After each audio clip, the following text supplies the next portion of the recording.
When you go into a game where you have the pressure to win, there was no pressure on the Pacers. There was desire. There was belief. There was hope. But the pressure was squarely on the home team Thunder.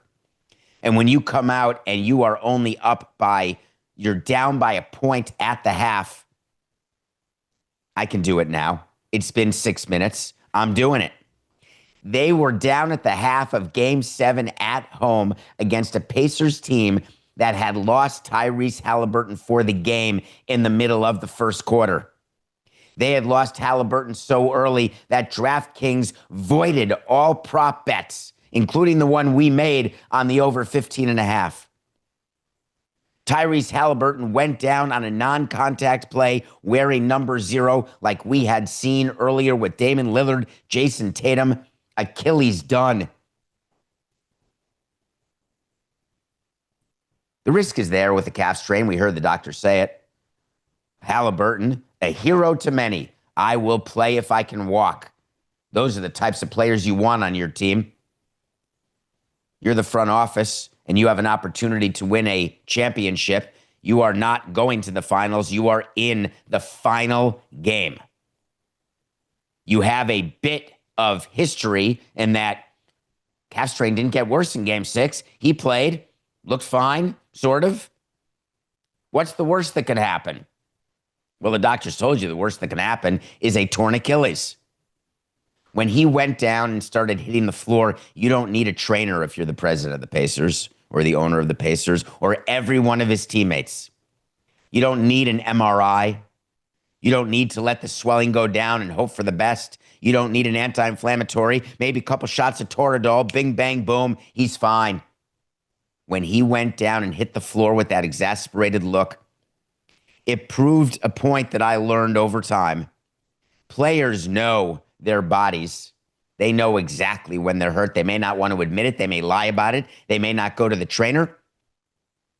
They may complain about injuries they don't have for other reasons, contractual and otherwise. But when you see Tyrese Haliburton go down the way he did, there is no other diagnosis. That is what it is. It's not a sprained ankle or, oh, I got stepped on. Non-contact Achilles, done. Now, of course, the team has to do the MRI. They have to announce will not return lower leg injury. Page 6 of what we announced because of not HIPAA, because we didn't do the MRI. And the dream is in the MRI, we're not going to find a rolled up piece of carpet. But of course, they'll announce it in the next day. Likely today, he'll get the MRI. They'll announce the Achilles tear, and that'll be it for the year. He will join a third player in the East, a absolute monumental change to next season. But how do you not play him until he drops? 25 years old or 27 years old. I don't remember, Coco, one of those two. He may only be 25 years old. Got a long-term contract. The window for the Pacers, as they are, closed. Will reopen if they sign Turner. Query, do you re-sign Turner when you know you have a year without Haliburton? Are you throwing away the 2025-26 season? Are you nervous and make changes the way we're asking about Boston, the way Milwaukee's dealing with Giannis, off-season storylines, which we can deal with another day? But how do you weigh that? It's based on effectiveness.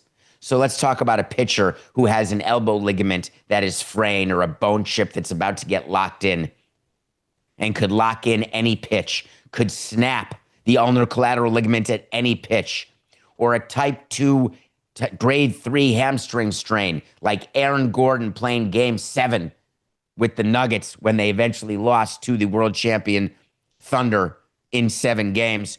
You play. I am completely supportive of the Pacers playing. I absolutely weigh the risk. I weigh the cost. I weigh the benefit.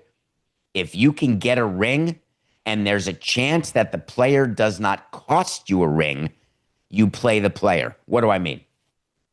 If you have a pitcher who you believe as a starting pitcher can't lift his arm, doesn't have full extension, his ligament's about to come off, he's got shoulder pain, you've shot him up with Toradol so many times that he can't go to the bathroom for 2 weeks, all sorts of different things, you believe that you are potentially at a competitive disadvantage with that player playing. You can't risk hitting a player fourth with runners on base when you need an absolute run scored, man on third, one out, and the guy can't walk. Or if you need someone to score from second, he can't run. There are myriad ways, I could tell you, that competitively you don't do it. The NBA, I feel completely different. Haliburton on the floor. Tyrese, give me what you got. Go till you can't. You tell us, we'll look, and we'll tell you if we have to. Haliburton would have been able to go 2 for 18 in Game 7. Haliburton would have been able to play 38 minutes, hobbling up and down, making the occasional drive, making a few passes, a few shots, and Indiana would have been fine with that. They would not have sat him, as good as McConnell is, as a backup. As much of the stress of the game that Nembhard had to take, and by the way, Siakam's got to take more shots than he took when you know that Haliburton's gone for 3/4 of the game. But you definitely go with Haliburton. When he went down, there was this sort of, like the air came out of the room. And then as the game progressed through that first quarter and second quarter, people are saying to themselves, can the Pacers win this without Haliburton? Is he overrated? Is it true that their team is so deep and so quick and so good that they can get it done? They go into halftime saying, this may be the miracle on Market Square Arena Street, except then Oklahoma City came out in the second half and the third quarter, and that was it.